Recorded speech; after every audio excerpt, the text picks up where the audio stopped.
राम राम मंडळी, शेतकरी राजा या यूट्यूब चॅनलवर आपलं सहर्ष स्वागत आहे. तर मंडळी, आता हे समोरच्या कोंबड्या दिसतच असतील तुम्हाला. हे एकदम गावरान कुक्कुटपालन म्हणत आहे ह्याला, किंवा ह्याच्यामध्ये गिरिराज कोंबड्या पण मिक्स येतात. तर बघूया हे कशा प्रकारे ह्याचं नियोजन करतात. तर मित्रांनो बघा, कसलं निसर्गरम्य वातावरण आहे. एकदम डोंगराच्या पायथ्याशी हे कुक्कुटपालन आहे ह्यांचं. इथं कोंबडी पालन एकदम मस्त केलेलं आहे ह्यांनी. एकदम मुक्त पर्यावरणामध्ये ह्या कोंबड्या सोडून दिलेल्या आहेत. जवळपास 200 कोंबडी सध्या ह्यांच्याकडे.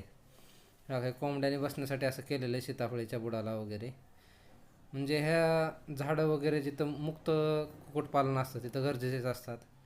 कारण की हवेतून घार किंवा बहिर ससाना ह्या पक्षापासून पिल्लांचं संरक्षण होणं गरजेचं असतं बघा. त्यामुळं त्यामध्ये लगेच ते घुसतात आणि त्यापासून संरक्षण होतं त्यांचं.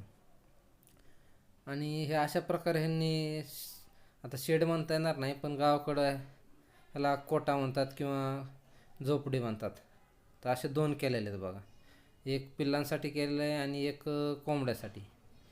तर ह्याच्यामध्ये जवळपास ह्यांच्या सगळ्या कोंबड्या असतात. थोडं आपल्याला छोटं वाटतं, पण ते बरोबर आतमध्ये त्यांनी वरी असे बांबू टाकले, त्यामुळे काही कोंबड्या वरी बसतात, काही खाली बसतात. त्यामुळे बरोबर सेटअप होऊन जातं त्याचं. आता बघा हे किती कोंबड्या आहेत. त्यामध्ये हे जे आहेत त्याला झाप म्हणतात. तर हे ज्यावेळेस कोंबड्या बसवतो त्यावेळेस कामाला येतात बघा. आणि ह्या काही अंडे देण्यासाठी अशी व्यवस्था केलेली, वरी पोते वगैरे टाकलेले आहेत. त्यामध्ये कोंबड्या येऊन दिवसभर अंडे देत असतात. तर अशी जाळी पण मोठी वापरलेली ह्यांनी, चौकोनी मजबूत जाळी. तर इकडे हे दुसरं एक शेड केलेले, हे ह्याच्यामध्ये पिल्लं वगैरे सोडतात ती. आणि जाळी चांगली केलेली मजबूत, कारण की एकदम रानाचा एरिया आहे. इथं मांजर, कुत्रे आणि रानडुकरं पण तसं फिरत असतात. त्यामुळे त्यांनी मजबूत एकदम व्यवस्था केलेली आहे. तर जवळपास ह्यांच्याकडं 500पर्यंत कोंबड्या असतात. सध्या ह्यांनी विक्री केलेली आहे. तर वार्षिक उत्पन्न जवळपास ह्यांना, आत्ताच मी बोललो ह्यांच्याशी, तर 2 लाखाच्या जवळपास वार्षिक उत्पन्न ह्या कोंबड्या देतात ह्यांना. ह्या कोंबड्याची संख्या आता इथं सध्या कमीच आहे.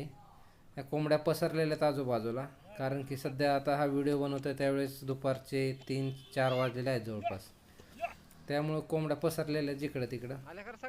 संध्याकाळी सगळे एकत्र येतात, त्यावेळेस तुम्हाला चांगली संख्या दिसेल.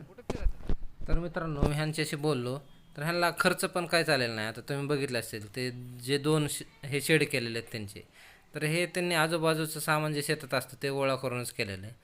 तर सुरुवातीला जवळपास त्यांनी लाकडं वगैरे गोळा केली डोंगरातली. तर त्याला आता कष्ट वगैरे भरपूर केलं त्यांनी. तर त्या काही खर्च नाही आहे, फक्त जाळीचा खर्च आहे त्यांचा. तर ह्या जाळीसाठी त्यांना फक्त 3,000 ते 4,000 रुपये लागले सुरुवातीला. चांगली मजबूत जाळी आणलेली त्यांनी, परत परत होत नाही म्हणून. आणि खायचा खर्च वगैरे तांदूळ फक्त वापरतात ते, दुसरं काही नाही. आणि हे शेतामध्ये असं भरपूर खायला असतं. आणि गावठी कोंबडी म्हणलं ना, तिला काहीच अडचण येत नाही. निसर्गातल्या कीटकावर वगैरे जगते, कारण नैसर्गिक कीटक नियंत्रक म्हणून तिला खरंच ओळखलं जातं. त्यामुळे नगण्य खर्च आहे. आणि तुम्हाला फक्त घरी बसून एका माणसानं कोंबड्या सांभाळायच्यात आणि अंडी गोळा करायचे. तर अंड्याचं काय उत्पादन आणि कोंबड्याचं काय उत्पादन असं मिळून जवळपास 2 लाखाचं त्यांचं नगदी उत्पन्न आहे. तर व्हिडिओ आवडला असेल तर व्हिडिओला लाईक करा. चॅनलला सबस्क्राईब केलं नसेल तर सबस्क्राईब करा. काही अडचणी असेल तर कमेंट करा. पुढचाही व्हिडिओ येईपर्यंत धन्यवाद.